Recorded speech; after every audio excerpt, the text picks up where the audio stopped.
O Senhor esteja convosco. Ele está no meio de nós. Proclamação do Evangelho de Jesus Cristo segundo Mateus. Glória a vós, Senhor.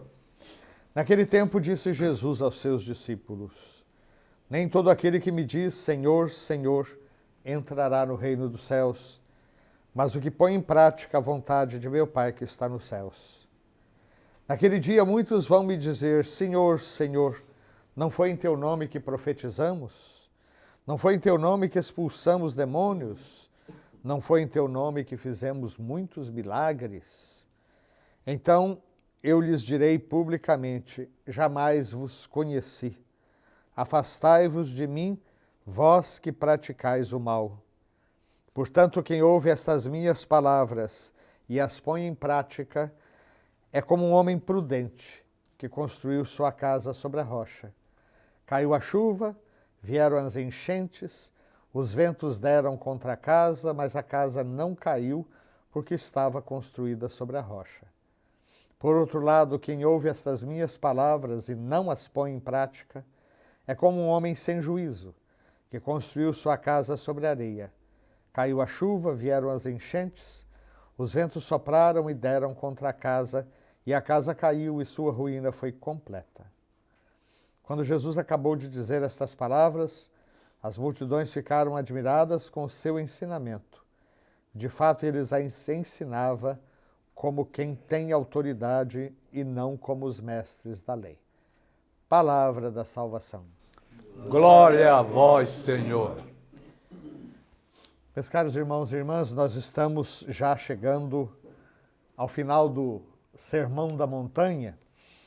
Como vocês devem saber, o Sermão da Montanha é uma parte significativa do Evangelho de São Mateus. São 3 capítulos, 5, 6 e 7. Aqui nós já estamos no capítulo 7º.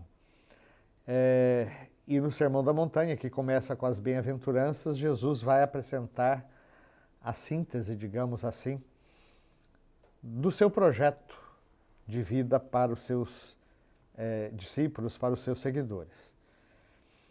E aqui, nessa palavra já quase que de conclusão do Sermão da Montanha, nós temos uma passagem que a gente usa muito em celebrações de casamento. A casa construída sobre a areia, a casa construída sobre a rocha. Quem constrói sobre a areia, acho que todo mundo deve se lembrar daquelas historinhas dos 3 porquinhos e o lobo mau. Construíram 3 casas, só que ali não era construída sobre a rocha ou sobre a areia, era o material, né? Casa de palha, depois uma outra casa também de material de baixa qualidade e a casa realmente de tijolos que o lobo não conseguia adentrar. Jesus vai numa direção parecida, aliás, muito mais antiga, né, do que a historinha do lobo mau, colocando a sua própria palavra e a sua própria pessoa como sendo a rocha sobre a qual se deve construir a própria vida do discípulo missionário e também do casamento, né? O casal que coloca toda a sua existência conjugal, sua família, em cima da palavra de Deus, é um casal que está construindo a sua casa sobre a rocha e por mais que venham tempestades, e elas certamente virão, essa casa vai subsistir até o fim. Mas isso vale também para nós, né? Na medida em que nós colocamos a nossa casa sobre a rocha da palavra de Deus e sobre a própria pessoa de Jesus, por mais que haja dificuldades, nós haveremos de estar firmes. Mas veja, Jesus também nos traz uma advertência muito grave. Nem todo aquele que me diz Senhor, Senhor entrará no reino dos céus, mas aquele que faz a vontade do Pai que está nos céus, ou segundo a nossa tradução, aquele que põe em prática a vontade do Pai que está nos céus. E o versículo seguinte é ainda mais impactante.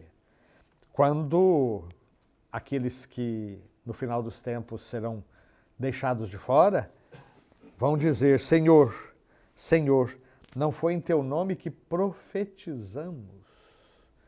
Ou seja, nem todo aquele que fala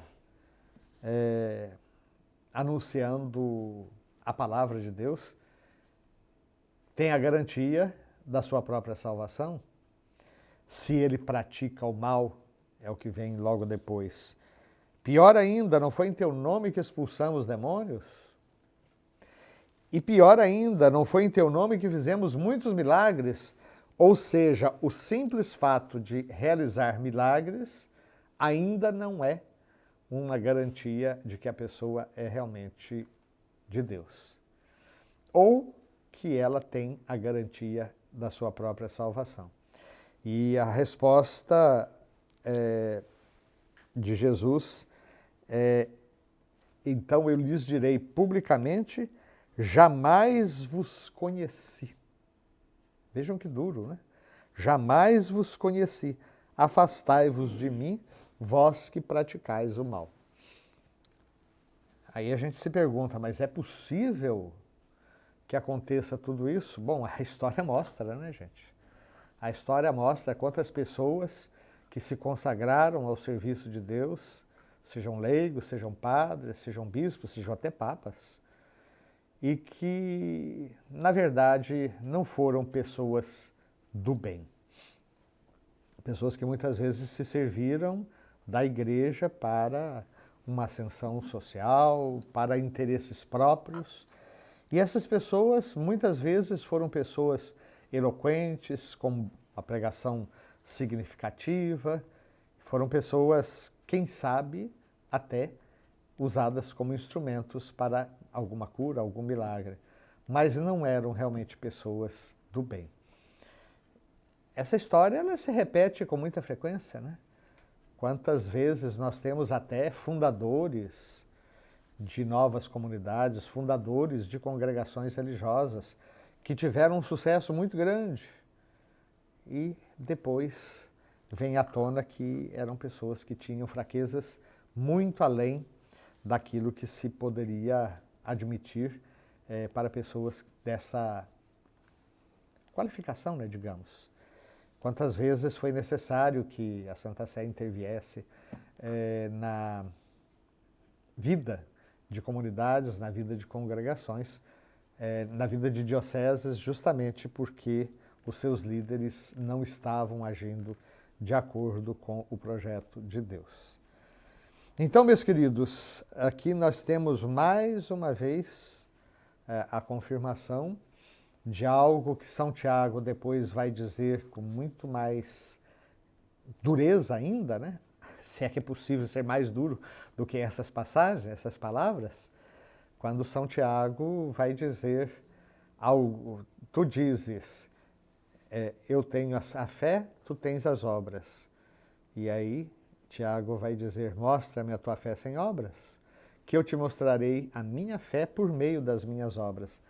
E a fé sem obras é morta. Queremos pedir então ao nosso bom Deus que Ele nos dê a graça de mergulharmos cada vez mais no sentido mais profundo das palavras do Senhor e que assim nós não contemporizemos com o mal. E que nós sempre sejamos homens e mulheres inquietos enquanto o reino de Deus não se estabelece no nosso entorno e através de nós. Com certeza é uma tarefa para a vida inteira, mas aquele que perseverar até o fim, diz o Apocalipse, esse será salvo. Vamos então, com esses pensamentos, apresentar a Deus as nossas preces.